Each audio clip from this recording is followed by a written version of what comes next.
ઇફકોની ચૂંટણીમાં બિપિન પટેલ વિરુદ્ધ જયેશ રાદડિયા વચ્ચે જંગ જામ્યો છે ત્યારે પંકજ પટેલે બિપિન પટેલને સમર્થન જાહેર કરતા હવે બે ઉમેદવાર વચ્ચે જંગ.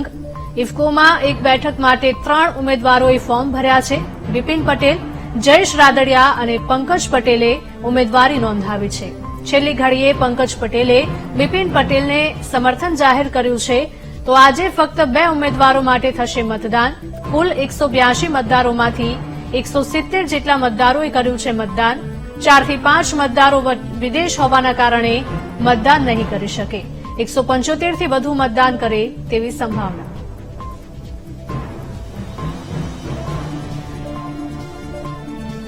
તો ઇફકોની ચૂંટણીમાં બિપિન પટેલ વિરુદ્ધ જયેશ રાદડિયા વચ્ચે જંગ જામ્યો છે ત્યારે પંકજ પટેલે બિપિન પટેલને સમર્થન જાહેર કરતા હવે 2 ઉમેદવાર વચ્ચે જંગ જામ્યો છે.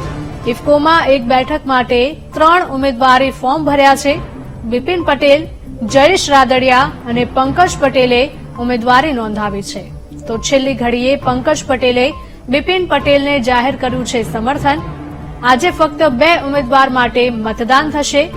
કુલ 182 મતદારોમાંથી 170 જેટલા મતદારોએ મતદાન કર્યું છે.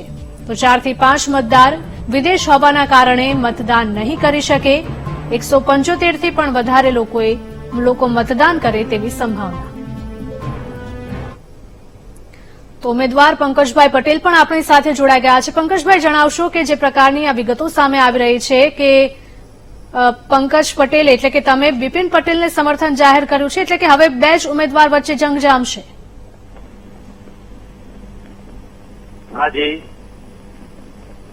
જી, આપને મારો અવાજ આવી રહ્યો છે? હા, આવી રહ્યો છે આપનો અવાજ. બિપિનભાઈ પટેલને મેં મારું સમર્થન જાહેર કર્યું છે. જી, આવું શા માટે? પાર્ટીને અનુસરીને પાર્ટી વાત થઈ એટલે પછી આપણે એમનું સમર્થનમાં ટીકો જાહેર કર્યો. પરંતુ પહેલા તો એવું હતું ને કે ઇફકોની એક જ બેઠક માટે 3 ઉમેદવારોએ ફોર્મ ભર્યા હતા અને હવે તમે તેમને સમર્થન આપી રહ્યા છો.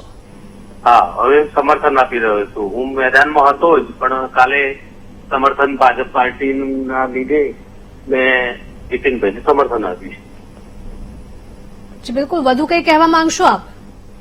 ના, બસ એ તો વિશેષ કશું કહેવું. બિલકુલ. આપ અમારી સાથે જોડાયા તે બદલ આપનો આભાર. છેલ્લી ઘડીએ પંકજ પટેલે બિપિન પટેલને સમર્થન જાહેર કર્યું છે અને આજે ફક્ત 2 જ ઉમેદવાર માટે થશે મતદાન. કુલ 182 મતદારમાંથી 170 જેટલા મતદારોએ મતદાન કર્યું છે. 4 થી 5 મતદારો વિદેશ હોવાથી મતદાન નહીં કરી શકે. 175 થી વધુ મતદાતા મતદાન કરે તેવી સંભાવના છે. ઇફકોની ચૂંટણીમાં બિપિન પટેલ અને જયેશ રાદડિયા વચ્ચે જંગ જામ્યો છે.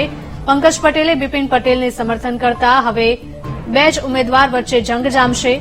ઇફકોની એક બેઠક માટે 3 ઉમેદવારે ફોર્મ ભર્યા હતા પરંતુ છેલ્લી ઘડીએ પંકજ પટેલે બિપિન પટેલને સમર્થન આપ્યું છે અને છેલ્લી ઘડીએ પંકજ પટેલે બિપિન પટેલને સમર્થન જાહેર કરતા હવે ફક્ત 2 જ ઉમેદવાર માટે મતદાન થશે. તો કુલ 182 મતદારમાંથી 170 જેટલા મતદારોએ મતદાન કર્યું. 4 થી 5 મતદારો વિદેશ હોવાથી તેઓ મતદાન નહીં કરી શકે. 175 થી વધુ મતદાતા મતદાન કરે તેવી સંભાવના છે. ઇફકોની ચૂંટણીમાં બિપિન પટેલ અને જયેશ રાદડિયા વચ્ચે જંગ જામ્યો છે ત્યારે પંકજ પટેલે બિપિન પટેલને સમર્થન કરતા હવે 2 જ ઉમેદવાર વચ્ચે જંગ જામશે. ઇફકોની એક બેઠક માટે 3 ઉમેદવારે ફોર્મ ભર્યા છે. બિપિન પટેલ, જયેશ રાદડિયા અને પંકજ પટેલે ઉમેદવારી નોંધાવી છે.